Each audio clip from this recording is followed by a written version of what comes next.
ಹಾಸ್ಯ ಮಾಂತ್ರಿಕ ರಾಜು ತಾಳಿಕೋಟೆ ಇನ್ನಿಲ್ಲ. ನಗುವಿನ ನಶೆ ಬಿತ್ತಿ ಹೋದ ಕಲಿಯುಗದ ಕುಡುಕ.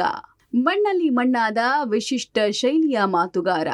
ಎಸ್, ರಂಗನಾಯಕ ಡಾಕ್ಟರ್ ರಾಜು ತಾಳಿಕೋಟೆ ಇನ್ನಿಲ್ಲ ಅನ್ನೋದು ಇಡೀ ನಾಟಕ ರಂಗಕ್ಕೆ ಬರಸಿಡಿಲು ಬಡಿದಂತಾಗಿದೆ. ಕಲಿಯುಗದ ಕುಡುಕನೆಂದೇ ಖ್ಯಾತಿ ಗಳಿಸಿದ್ದ ಹಿರಿಯ ನಟ ನಿರ್ದೇಶಕ ಡಾಕ್ಟರ್ ರಾಜು ತಾಳಿಕೋಟೆ ಬದುಕಿನ ನಾಟಕಕ್ಕೆ ವಿದಾಯ ಹೇಳಿದ್ದಾರೆ. ವಿಶಿಷ್ಟ ಶೈಲಿಯ ಮಾತುಗಾರ ರಾಜು ನಿನ್ನೆ ಹೃದಯಾಘಾತದಿಂದ ನಿಧನರಾಗಿದ್ದಾರೆ.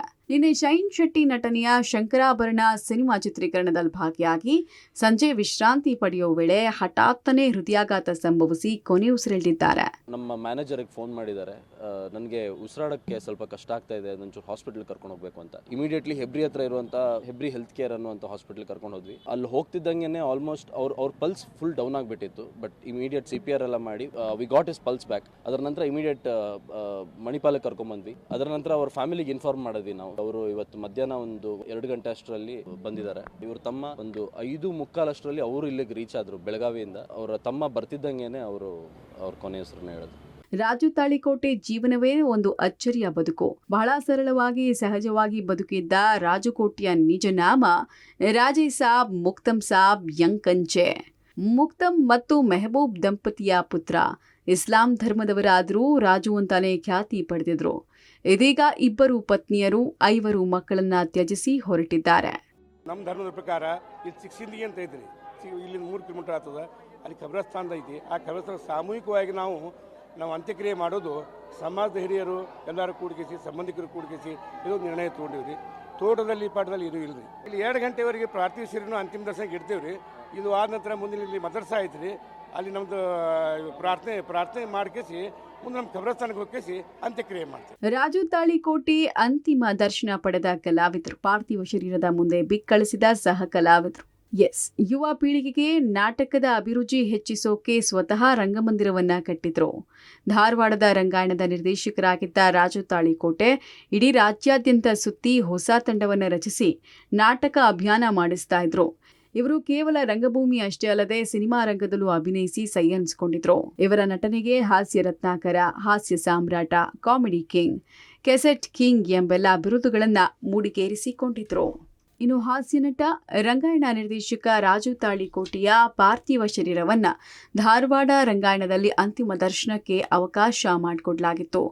ರಾಜು ತಾಳಿಕೋಟೆ ಅಂತಿಮ ದರ್ಶನವನ್ನ ಧಾರವಾಡ ಜಿಲ್ಲಾಧಿಕಾರಿ, CO ಸೇರಿ ಅನೇಕ ಕಲಾವಿದರು ಅಂತಿಮ ದರ್ಶನ ಪಡೆದುಕೊಂಡ್ರು. ಇನ್ನು ಪಾರ್ಥಿವ ಶರೀರದ ಎದುರು ಕಾಮಿಡಿ ಕಿಲಾಡಿ ಖ್ಯಾತಿಯ ಸಂಜು ಬಿಕ್ಕಿ ಬಿಕ್ಕಿ ಕಣ್ಣೀರು ಹಾಕಿದ್ರು. ಆತ್ಮೀಯರು ಅಂತಂದ್ರೆ ನಾವು ಇತ್ತೀಚೆಗೆ ಅವ್ರ ಜೊತೆಗೆ ಕ್ಲೋಸ್ ಆಗಿರೋದು.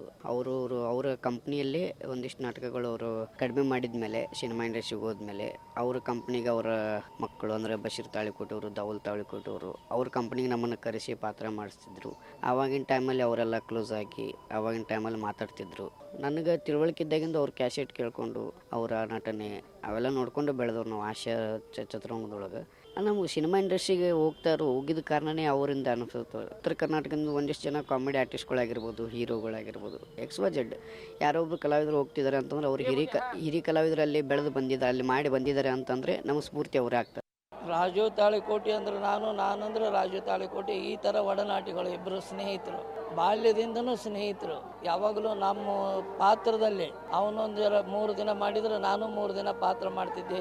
ಅವನು ತಾಳಿಕೋಟೆಗೆ ಕಂಪನಿ ಓಪನಿಂಗ್ ಮಾಡಿದಾಗ ಅವನ ಪಾತ್ರಕ್ಕೆ ಬರಲಿಲ್ಲ, ನನಗೆ ಬಿಟ್ಕೊಟ್ಟಿದ್ದ. ಅವನು ಕಲಿಯೋದು ಕುಡುಕ ಫಂಕ್ಷನ್ ಮಾಡ್ಕೊತ ಹೋಗ್ತಿದ್ದ. ಯಾವಾಗಲೂ ಒಡನಾಟಿ ಅನ್ನೋಕೆ ಏನದ್ರಿ, ನನ್ನ ಬಿಟ್ಟು ಅವನಿಲ್ಲ, ಅವನು ಬಿಟ್ಟು ನಾನು ಇರ್ತಿದ್ದಿಲ್ಲ. ಇವತ್ತಿನ ದಿವಸ ನಿಜವಾಗಲೂ ಅಂದ್ರೆ ರಂಗಭೂಮಿ ಕಳೆ ಅನ್ನೋದೇ ಕಳ್ಕೊಂಡಿವಿ ಅಂತ ನನಗೆ ಅನಿಸ್ತಾ ಇದೆ. ತಾಳಿಕೋಟೆಯ ಧಾರವಾಡದಿಂದ ವಿಜಯಪುರಕ್ಕೆ ಕೊಂಡೊಯ್ತು. ವಿಜಯಪುರ ಜಿಲ್ಲೆಯ ಸಿಂದಗಿ ತಾಲೂಕಿನ ಚಿಕ್ಕ ಸಿಂದಗಿ ಗ್ರಾಮದಲ್ಲಿರುವ ಅವರ ತೋಟದಲ್ಲಿ ಅಂತ್ಯಕ್ರಿಯೆ ನಡೆಯಿತು. ಅಂತ್ಯಕ್ರಿಯೆ ವೇಳೆ ಮೃತ ಕುಟುಂಬಸ್ಥರ ಕಣ್ಣೀರು ಮುಗಿಲು ಮುಟ್ಟಿತು. ಒಟ್ಟಾರೆ ಇಡೀ ಕನ್ನಡ ಚಿತ್ರರಂಗವನ್ನ ಮತ್ತು ರಂಗಭೂಮಿಯನ್ನ ನಗುವಿನ ನಶೆಯಲ್ಲಿ ತೇಲಿಸ್ತಾ ಇದ್ದ ರಾಜು ತಾಳಿಕೋಟೆಯ ಸಾವು ನಿಜಕ್ಕೂ ಬರಸಿಡಿಲು ಬಡಿದಂತಾಗಿದೆ. ರಂಗಭೂಮಿಗೆ ಇವರ ಸಾವು ತುಂಬಲಾರದ ನಷ್ಟವಾಗಿದೆ. Bureau report, public TV.